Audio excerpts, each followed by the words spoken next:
La vie au-delà de la vie.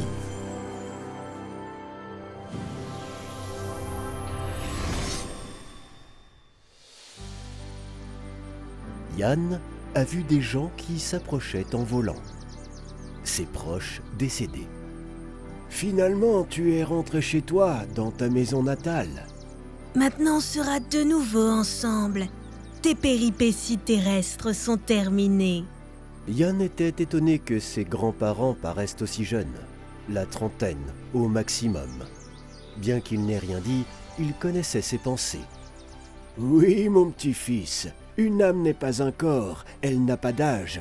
Nous sommes toujours jeunes ici. Le corps terrestre atteint la forme de l'âme normalement vers 18 ans, voire vers 32 chez certains. Pourtant, même un nouveau-né a une âme avec une apparence d'adulte. C'est son corps et son cerveau qui l'empêchent d'être adulte dès le début. Chez nous, il n'y a pas de malade ni de handicap. Une âme est toujours saine. Cependant, nous pouvons avoir toutes sortes d'apparences. D'un coup, le grand-père est redevenu un vieil homme courbé, appuyé sur ses béquilles. Puis il a toussé fortement et s'est mis à rire avec tout le monde. Maintenant allons à la maison. Et ils se sont retrouvés dans la vieille cabane de grand-mère, où Yann était encore un enfant. « Pourquoi habitez-vous dans une cabane aussi vieille ?»« On s'est habitué, pourtant on peut vivre n'importe où, soit dans un palais, soit au bord de la mer, il faut juste l'imaginer. » Grand-mère a sorti un bol de beignets, et Yann, en les goûtant, s'est souvenu du goût longtemps oublié de son enfance.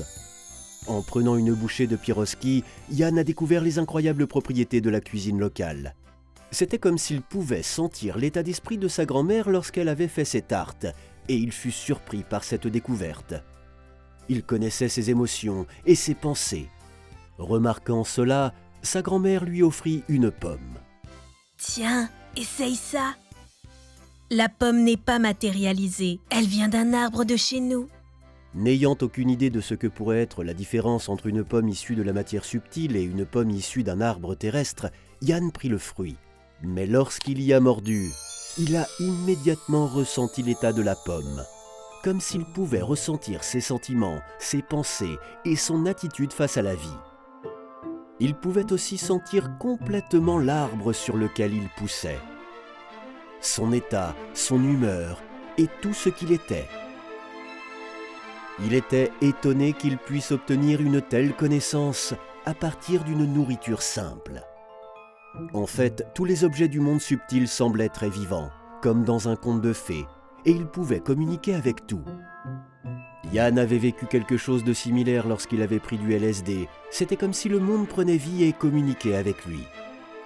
C'était comme quand il était enfant, quand tout semblait animé et vivant, quand il parlait avec les objets et le monde, et qu'ils semblaient tous lui répondre. Oui, tout est en vie.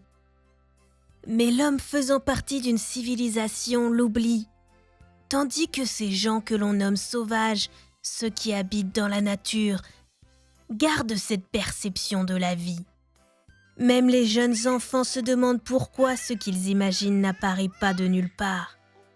Ils gardent cette habitude de leur vie dans le plan subtil, où tout ressort de ce que nous imaginons, de nos pensées. Mais les adultes les découragent de cette perception, pensant que c'est un non-sens enfantin, qu'un enfant ne comprend pas encore que c'est impossible. Pourtant, tout dans le monde est vivant, rien n'est mort. Seule la nature est vivante à sa manière, différente de celle des humains. La civilisation a privé les gens de la capacité de percevoir. Les gens sont même allés jusqu'à ne pas reconnaître que les animaux et les femmes ont une âme. À cause de cette perception erronée, beaucoup de mal a surgi. Et maintenant, il y a la destruction de la terre et des autres. Les prêtres faisaient une élection pour déterminer si les femmes avaient une âme. Cela montre leur aveuglement complet, qui a été à l'origine des incendies de l'Inquisition et des croisades. Bien que Moïse et Jésus aient dit aux gens « Tu ne tueras pas », les gens ne les ont pas entendus et les ont compris à leur manière. bénir les guerres et les soldats qui sont allés au front pour mourir au nom d'un souverain qui était soucieux de sa place sur le trône, et couvrir son désir de pouvoir avec des slogans sur la protection de la patrie et d'autres lignes patriotiques. Mais maintenant, leur combat contre la dissidence continue. Rappelez-vous ce qu'ils font aux maîtres. Ils ont besoin d'esclaves, mais ils n'ont plus de chaînes de fer. Les chaînes sont devenues informationnelles. Ils ont enchevautré le cerveau et, en le noyant dans l'information, on ne voit pas les chaînes et on pense être libre et informé. La dissidence brise ses chaînes et les chefs ignorants en ont peur.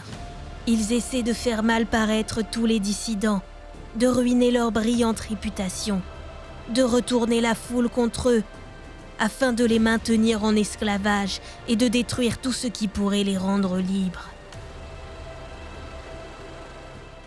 Yann écoutait sa grand-mère avec étonnement, stupéfait par le changement de sa vision du monde. Après tout, elle était une chrétienne orthodoxe, allant toujours à l'église et blasphémait toutes les sectes et les gens qui pensaient différemment. Elle ne voulait pas entendre de nouvelles opinions ou théories. Oui, mon petit. Sur la Terre, presque tout le monde vit dans l'aveuglement total, étant dans l'avertissement aux idéologies. Mais ici, nous avons les yeux ouverts à la vérité. Alors que faites-vous ici ? Nous nous reposons, mon cher. Nous observons la vie sur Terre. Nous voyageons dans le temps et nous visitons différents mondes. C'est une grande vie, et pourquoi vivons-nous sur Terre alors ? Pourquoi avons-nous oublié tout cela ? Pourquoi exister ainsi ? Ici nous sommes chez nous, et la Terre est une mission. Quelque chose comme un gymnase où nous traversons les leçons données par Dieu et acquérons de l'expérience, ce que nous n'avons pas ici. Dieu fait cuire notre âme comme une tarte, et toutes les étapes de ce processus ne sont pas agréables, mais elles sont nécessaires pour que notre âme se développe, devienne sage. Alors, j'ai eu tort de me tuer.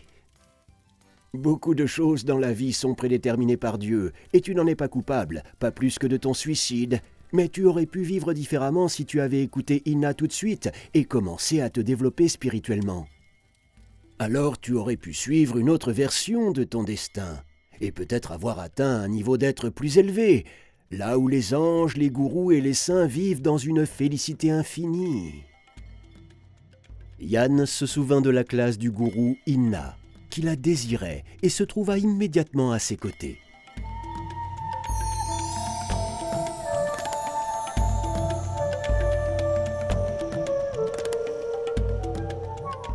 Le dessin animé est basé sur le livre « La vie au-delà de la vie ». Lisez « La vie au-delà de la vie » sur le site amazon1.org/books. Recevez d'autres pratiques intéressantes, des connaissances spirituelles et des cadeaux sur les sites web de nos partenaires. Vous trouverez les détails dans la description.